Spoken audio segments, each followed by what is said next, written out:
The smell of old motor oil and the pungent scent of rusting metal always remind me of that night. I often wonder what trust actually looks like. People always tell you to watch out for strangers lurking in dark alleys. But nobody warns you that the most terrifying monster can wear the face of a brother you once bled with. I was 28 at the time and had just lost everything after a business deal went south. I owed the bank a massive amount of money. I was scraping by in a rundown apartment on the outskirts of Detroit. Every time there was a knock at the door, my heart would skip a beat, terrified it was the landlord or the debt collectors. I was desperate for cash to stay afloat and keep from getting thrown out on the street. It felt like I was sinking straight to the bottom of the ocean. And when you're drowning, you'll grab onto any life preserver that floats your way, even if it's wrapped in barbed wire. Right when I felt like I had hit absolute rock bottom, Marcus showed up. Marcus was an old buddy of mine from our time serving together in the military. He was the resourceful, cold type who always knew how to take care of himself in any situation. Somehow, Marcus caught wind of my bankruptcy and reached out with an offer. He told me he could get me a night shift security job at an old auto salvage yard on the edge of a deserted industrial park. The pay was under the table, cash handed out every weekend. It was an unbelievably high amount of money just to sit around and watch a pile of scrap metal. The first few nights went by smoothly in that tiny freezing guard booth. I started to feel incredibly grateful to Marcus for throwing me a lifeline to pull me out of this financial mess. But then he started dropping by the junkyard frequently to check on me, acting bizarrely controlling. Marcus set one single rule, looked me dead in the eye, and made me swear to follow it no matter what. He told me to absolutely never leave the guard booth to head toward warehouse number 4 at the far end of the lot, regardless of whatever sounds I might hear coming from it. The day before, he suddenly handed me a heavy solid steel wrench. He asked me to hold it for a second, then immediately snatched it back. His eyes flashed with a chilling, calculated look that gave me the creeps. But I quickly brushed it off, telling myself I was just being overly sensitive and stressed out lately. On my 10th night on the job, a thick fog rolled in from the nearby lake and swallowed the massive salvage yard. The freezing, damp air clung to every rusting iron frame. At 2 a.m., my phone buzzed with a short text from Marcus. "I'm bringing a few buddies over to clear out some inventory for a bit. Remember what I told you? Just stay in the booth and don't poke your head out." About 5 minutes later, I saw a black SUV with no license plates slowly roll through the side gate. The vehicle had its headlights off, creeping through the darkness straight toward the warehouse number 4 area. 15 minutes passed in a tense, eerie silence. Then suddenly, a deafening metal crash echoed out, ripping through the night. Right after that came the stifled scream of a man. I could also hear furious, muffled cursing echoing from the closed-off warehouse row. My survival instinct was screaming at me to lock the booth door and hide under the desk. But my mind started racing. I worried that Marcus was being cornered by criminals and that he genuinely needed my help. After all, he was the one who reached out his hand when I had nowhere else to turn. I reached for the heavy-duty, solid aluminum flashlight on the desk, trying to steady my shaking hands. I gently pushed the booth door open and stepped out into the freezing air. I had left my only safe zone behind. I started weaving through the dark maze of crushed cars piled up sky-high. Every step I took made a soft crunching sound on the gravel and broken glass. I had single-handedly muted all my gut warnings and crossed the line of safety. I was walking straight into a deadly trap without even knowing it. I crept up to the rusting iron door of warehouse number 4 and peeked through a crack. The scene unfolding under the blinding car headlights made my blood run cold. Marcus and 2 massive, unfamiliar men were standing around a bloody corpse on the freezing concrete floor. The victim was some unknown guy who had been beaten down and wasn't moving anymore. And the object gripped tightly in Marcus's hand was the exact same solid steel wrench I had touched yesterday. That murder weapon was currently covered in my fingerprints. Terrified by what was happening, I clumsily took a step back. The heel of my boot accidentally crushed a piece of hard plastic lying in the dirt. The sharp, dry snap ripped right through the silence of the night. Every movement inside the warehouse came to a dead stop. The eyes of all 3 men inside locked straight onto the door where I was standing. The heavy iron door was shoved wide open. Marcus stepped out, and his face didn't show a single ounce of panic or surprise. Instead, he looked right at me and slowly broke into a chilling, ruthless smile. Marcus casually turned to his two accomplices and spoke in a light, ice-cold tone. "Finish him off. I told you guys he was a nosy bastard. This wrench already has his prints on it. Just kill him and leave the body right here. We'll have the perfect fall guy." My mind exploded as all the scattered puzzle pieces finally snapped together into a clear picture: the absurdly high pay for an easy job, the strict rule forbidding me from getting anywhere near this warehouse, and making up an excuse to have me hold something just to get my prints on the murder weapon. I was never a security guard for this salvage yard. I was just a puppet he lured out here to take the fall for everything in a deeply twisted setup. I took off running for my life deep into the pitch-black night. I frantically wove my way through thousands of tons of scrap metal and rusting cars. Heavy footsteps and threatening shouts chased right on my heels. I didn't dare look back, not even for a second. I desperately scrambled over the razor-sharp, barbed wire fence surrounding the yard. I let the barbs tear my clothes and flesh to shreds. I burst out onto the highway and ducked into a dense bush. I managed to get lucky and hop into the back of a slow-moving long-haul truck passing by. That truck carried me away from that night of terror, utterly exhausted and covered in blood. The next morning, I sat huddled in a cheap motel in another state and turned on the TV. The local news was reporting a massive police manhunt for the night shift security guard of a suburban auto yard. They suspected the guard was directly involved in a bloody homicide before fleeing the scene. Marcus and his crew had staged the scene far too perfectly to make me the sole prime suspect. The deepest wound wasn't the sheer terror I felt that night. The greatest pain was having my trust ruthlessly betrayed by an old brother in arms. That shock completely crushed whatever last bit of faith I had left in humanity.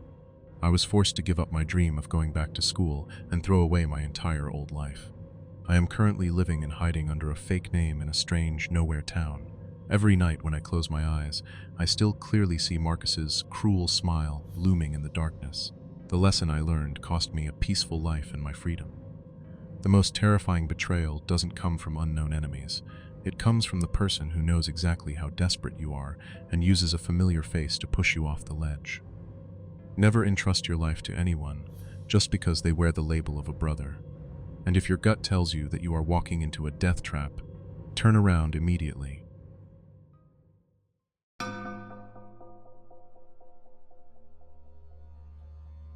I always thought I had found my peace in this quiet little town, scattered with swamps on the outskirts of Louisiana. I work in underground water and sewer maintenance. It is a dirty and lonely job, but I prefer the feeling of working alone in dark basements with silent pipe systems, rather than dealing with the complicated mess of human beings. I have always been a cautious guy, never one for taking risks. After years of struggling and bouncing from one state to another, I value my stable life and steady routine more than anything else. I am not the kind of person who actively steps into dangerous situations or trouble. But Vaughn was the exact opposite. We had known each other since high school. Vaughn is now a bold, smooth-talking contractor who constantly craves high-risk projects to make a quick buck. He always knew how to drag people into things, and he never took no for an answer. It all started on a pitch-black, stormy night in November. Thunder was rumbling and lightning flashed endlessly outside my window when my phone rang. It was Vaughn, and his tone was absolutely desperate and panicked.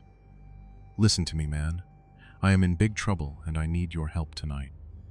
He spoke a mile a minute over the static-filled line. Vaughn explained that he was contracted to renovate an old parish church out in the suburbs.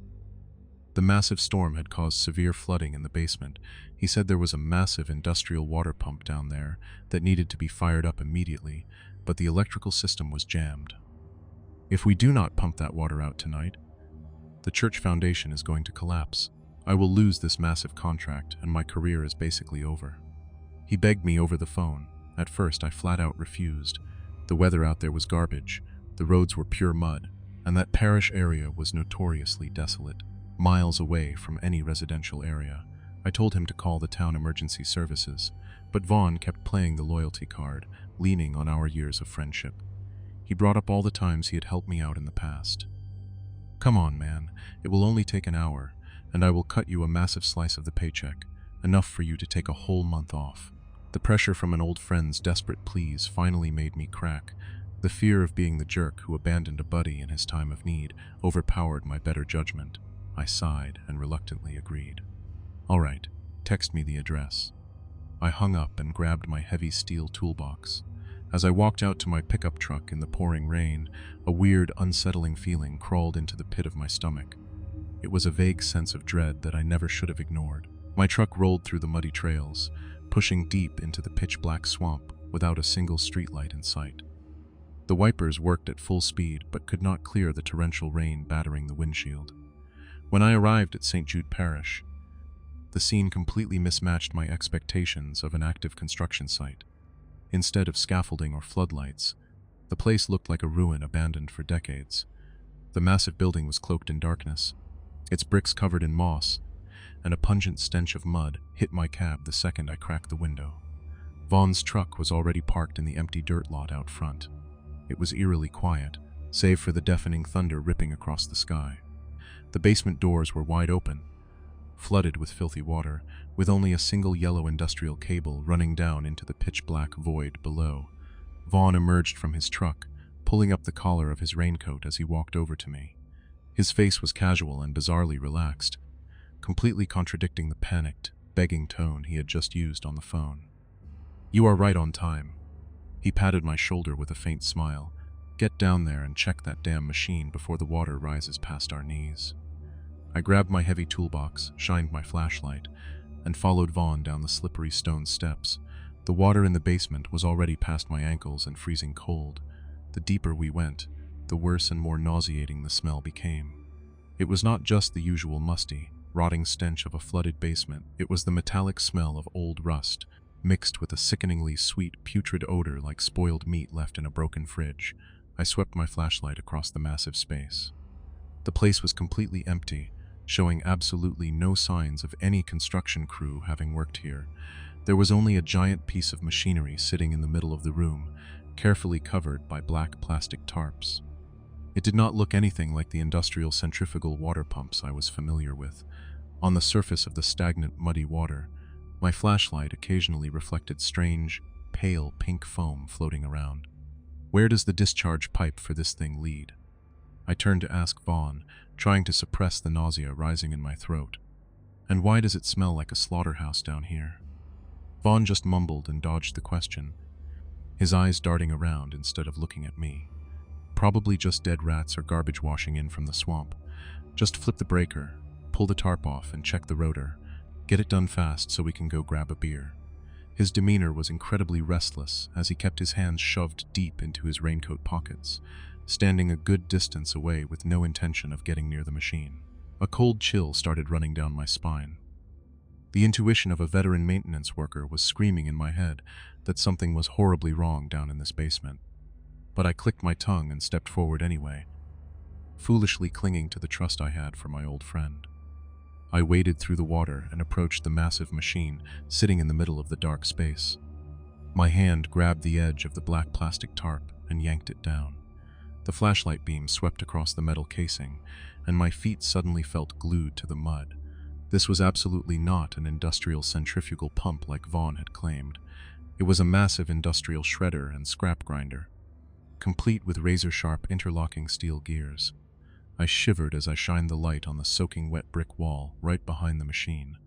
Scattered across the green moss were fresh, bloody fingernail scratch marks, dragging from high up, straight down into the black water. Even more horrifying, caught between the shredder's chopping gears was a torn piece of a dress shirt.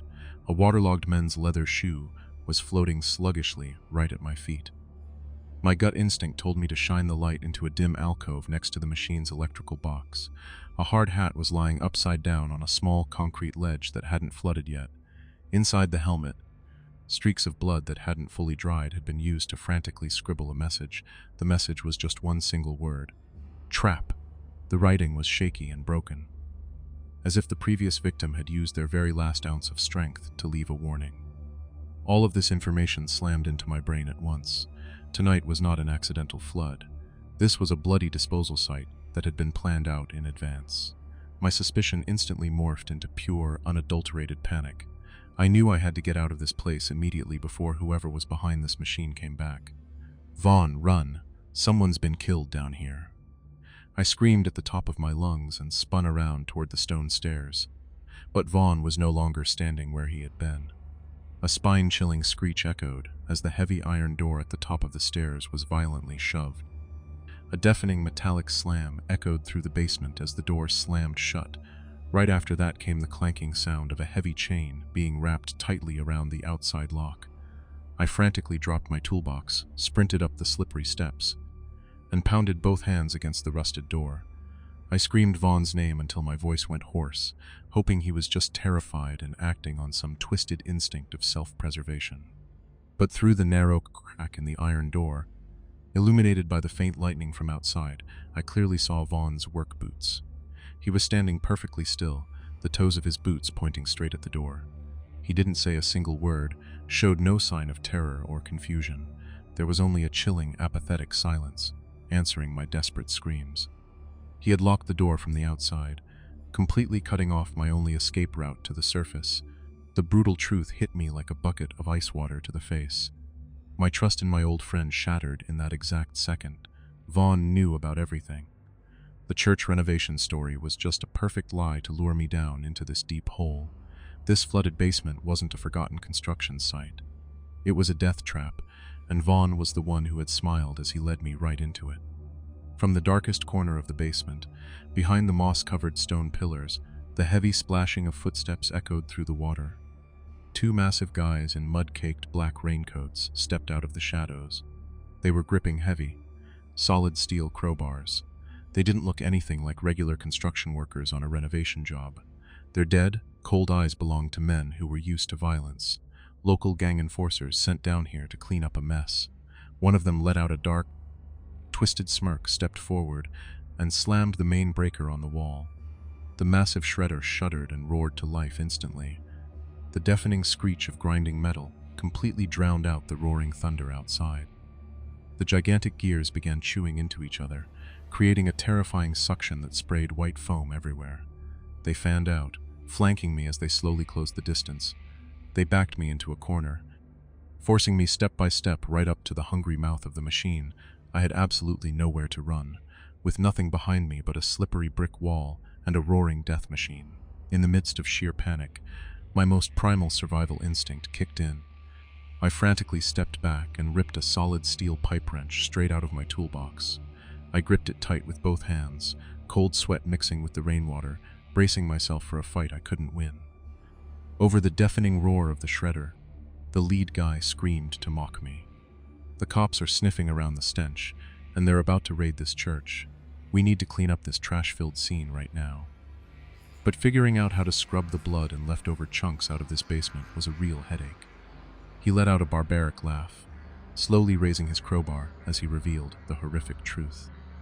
Your best buddy took a fat stack of cash to hand us the perfect solution, a tragic workplace accident. Everything finally made sense, the scattered pieces snapping together into one bloody picture. Vaughn didn't lure me down here to fix some machine or save his career.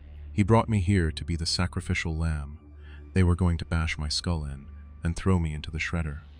Once that happened, every little scrap of evidence left in this basement would be perfectly justified. The police would easily close their homicide investigation, ruling it as a tragic slip and fall where an unlucky maintenance worker got caught in the gears. I looked up at the narrow crack in the heavy iron door at the top of the stairs. Vaughn's silhouette and his work boots were still standing there, completely motionless. He was just standing there, waiting to hear my final scream, waiting for my body to be ground to pulp so he could peacefully pocket his blood money and close the case forever. The pure, unadulterated terror inside me was suddenly overshadowed by a gut-wrenching heartbreak. His silence cut deeper than any blade ever could. The greatest danger tonight wasn't coming from these two butchers with their crowbars. It was coming from the guy standing safely up there on the surface. The man who had traded 2 decades of friendship to buy himself a getaway ticket and a pile of dirty cash. One of the guys lunged forward, swinging his crowbar straight at my head. I barely managed to dodge it and swung my heavy wrench, smashing it hard against his forearm. He roared in pain and stumbled backward in the chaotic struggle. My foot slipped and I fell flat on my back, acting purely on instinct. I hurled the solid steel wrench as hard as I could toward the machine. The heavy chunk of metal flew straight into the open electrical box of the shredding system. A massive shower of blue sparks exploded everywhere. A deafening pop rang out as the entire basement's electrical system short-circuited and plunged us into absolute darkness. The machine let out one final groaning roar before dying completely. The exact moment darkness swallowed us, a blinding flash of red and blue lights pierced through the high ventilation window. The blaring wail of police sirens ripped through the stormy night. It turned out that law enforcement had been quietly tailing these gang members for a long time. They decided to raid the place. When they saw the abandoned church suddenly light up in the middle of a storm, the two thugs panicked and dropped their weapons. They smashed through the wooden boards over the back escape hatch to run out into the swamp. A few minutes later, the cops busted open the rusted iron door at the top of the stairs. They shined their flashlights down and pulled me out of that pitch-black, death-reeking hole. When I stepped foot back on the surface, I saw Vaughn pinned face down against the hood of a police cruiser by two officers. His face was pale as a ghost, completely drained of blood, and he was stammering incoherently. As soon as the case was officially closed, I packed my bags and left the state of Louisiana for good. I moved to an arid desert region out in Arizona. I needed a place that was dead silent, a place to hide from the sound of trickling water. Vaughn got slapped with a 20-year prison sentence for accessory to murder and tampering with a crime scene. Even though I am thousands of miles away and perfectly safe in my new home, I still cannot sleep on nights when the wind howls. The thing that makes me jolt awake, drenched in cold sweat, is not the razor-sharp blades of that meat grinder. The thing that truly gnaws at my sanity is the image of Vaughn's work boots. Those boots standing completely still at the top of the stairs, patiently waiting for his friend to be shredded to pieces. There are evil people out there who are more than willing to use violence to take your life. But the most ruthless betrayal comes from the friends you trust unconditionally. They are the ones who will smile and push you straight into hell, just to buy their own safety and line their own pockets. Never ignore your gut instinct when you step into the dark, because sometimes the one holding the padlock to lock you in is the exact same person who desperately invited you over.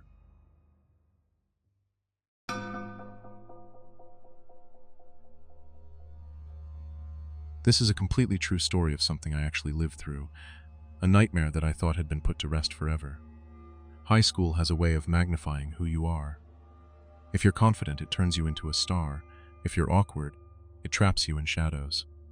I was always a fading shadow during those high school years. That feeling of not belonging clung to me every single day. My world was small, and I always needed someone to lean on just to avoid being noticed. Vance was the exact opposite. He was loud in a way that made people listen. Tall, with messy hair and a bright smile, he exuded confidence wherever he went. Our friendship was completely unbalanced, but I always felt safe in that imbalance. On one cold weekend, Vance invited me up to his family's old hunting cabin. He patted my shoulder and said, "Come on, man, you've got to live a little." He also invited Maeve. She was a new girl who had just transferred to our school. Vance was desperately trying to score points with her. I knew exactly what my presence on this trip meant. I was just the perfect cover. Having me there made the trip look like a group of friends hanging out, rather than an obvious date. We loaded our gear into his pickup truck and drove deep into the national forest. The further we went, the smooth paved roads gradually gave way to bumpy, gravel dirt trails. The view outside the window was nothing but towering pine trees blocking out the light. I looked down at my phone screen. The last bar of signal had completely disappeared. We were absolutely isolated from the outside world. Night fell very quickly in the mountains. The freezing cold began to seep through the rotting wooden walls of the cabin. The atmosphere inside the room became quite awkward and forced. I continued to play the invisible man, shrinking into the corner of the old sofa. Meanwhile, Vance kept showing off and telling exaggerated stories to grab Maeve's attention. Everything seemed like just a normal getaway for a bunch of teenagers. Until the absolute silence of the forest was torn apart. A growling engine echoed from the distance. The sound grew louder and headed straight for the yard in front of the porch. A heavy-duty truck came to an abrupt stop. High-powered headlights immediately swept across the area. Blinding streaks of light pierced through the cracks in the flimsy wooden walls. All three of us instantly held our breath. I tried to reassure myself that it might just be a park ranger on night patrol. But that hope vanished the moment the next sounds rang out. Heavy footsteps crunched loudly against the dry leaves. Rough, Deep voices began exchanging words out on the porch. They were carrying massive black duffel bags. And worst of all, I could clearly hear the clanking of metal hitting metal. It was the distinct sound of guns being chambered. A group of criminals had chosen this desolate area as their safe drop point. But they quickly spotted Vance's pickup truck, parked in the blind spot behind the pine trees. They knew for a fact that there were people hiding inside the cabin. Maeve started gasping for air. Utter panic was clearly visible on her face in the dark, but Vance appeared incredibly alert and composed. He brought a finger to his lips, signaling us to stay absolutely silent. He waved his hand, guiding both of us to slowly back up into the cramped kitchen area in the back. Vance wasn't panicking at all. His sharp eyes monitored every single movement outside. His perfect control of the situation made me feel somewhat relieved. I truly believed he would find a way to save all of us from this mess. Violent pounding on the door shook the entire cabin. Blood-curdling death threats hissed from the outside. The cramped kitchen instantly turned into a mousetrap with no way out. Terrified, Maeve unconsciously took a step back. The heel of her shoe caught the leg of a wooden stool. The stool lost its balance and crashed hard onto the floor. That deafening noise rang out through the dead silence. It felt like a hastily pronounced death sentence. The guys outside immediately responded by pulling the trigger. Vicious rounds of bullets ripped right through the rotting wooden walls. The ear-piercing gunshots tore at my eardrums. Maeve let out a soft, choked gasp. She collapsed to the floor right in front of my eyes. Blood began to pool on the cold wooden boards. She was dead in an instant. That shock dealt a fatal blow to my mind. My whole body went numb and turned to stone. I couldn't breathe and I couldn't move. In that exact moment, Vance hurriedly grabbed my wrist. He yanked me hard toward the darkest corner of the kitchen. He flipped open the rug. Underneath was a wooden hatch used to hide his family's hunting gear. Suddenly, the front door of the cabin was kicked open. The hinges shattered, followed by heavy footsteps stomping straight into the living room. Vance quickly climbed down into the bunker. First, I rushed to my knees, gripping the edge of the hatch with both hands, ready to step down after him. I waited for an arm to reach up and pull me down to safety, but Vance just looked up at me. His eyes were cold and completely empty. There wasn't a single ounce of mercy in them for me. The truth hit me, cruel and clear. He gripped the handle of the wooden hatch tightly. He yanked it hard and slammed the hatch shut right in my face. The sharp sound of the metal latch snapping into place echoed from underneath the hatch. I was locked out on the floor with Maeve's dead body to be used as bait. He was using me as an easy target to buy time for his own safety. The blinding flashlights of the criminals began sweeping straight into the living room. My survival instinct kicked into high gear. I used my last ounce of strength to scramble up the creaky stairs leading to the pitch-black attic. I pressed my body flat against the trembling wooden floorboards. I held my breath until my lungs ached like they were about to burst. The criminals ransacked the entire room right beneath where I was lying. They cursed with the most vulgar words when they saw Maeve's body. I squeezed my eyes shut, waiting for a bullet to pierce through the floorboards and end my life. But a miracle happened. After grabbing their gear and wiping their tracks, they quickly got into their truck and drove off. The next morning, when the police finally arrived, I dared to step outside. The living room looked like an absolute war zone. Vance was standing right next to the ambulance. His face was pale but completely unreadable, his arms crossed like he was just watching a movie. He was playing the part of a terrified victim perfectly. I marched straight up to him and confronted him. "Why did you lock the hatch from the inside?" My voice cracked with anger. Vance just shrugged with a chillingly casual dismissal. He spoke in a light, casual tone. "I was terrified and the latch just slipped. You're being dramatic." I stared at him, desperately searching for any guilt or shame, but there was nothing, not a single crack in his mask. That casual refusal to take responsibility completely shattered my illusions. I realized he treated my life like trash that wasn't worth his time. I never answered another one of Vance's calls after that. I completely cut off all contact with him right after that day. I changed schools and started a new life to escape those horrifying memories. Back at my old school, he carried on as usual, his bright smile still winning over teachers and friends. Through mutual acquaintances, I found out he frequently retold the tragedy of that night to soak up sympathy and play the role of a brave survivor. Years later, when I think back to that night, the deafening gunshots or Maeve's tragic death aren't what haunt me the most. The true horror comes from the cold, metallic sound of that bunker latch. It was that moment of heavy silence when I realized he wasn't my friend at all. A closed hatch saved my life from the criminal's guns, but it also showed me a brutal truth about human nature. It was that decisive action from someone I had always trusted and considered a brother. Sometimes the most vicious betrayal doesn't come from unknown shadows kicking down your front door. Sometimes the greatest danger comes from the very person who walked in with you. A true friend protects you when fear closes in, while a fake one will gladly sacrifice you to save their own neck. The person you are willing to entrust with your safety is the very first one to push you to your death. Trust should never be given blindly, especially to those who treat loyalty like garbage that can be thrown away at any moment.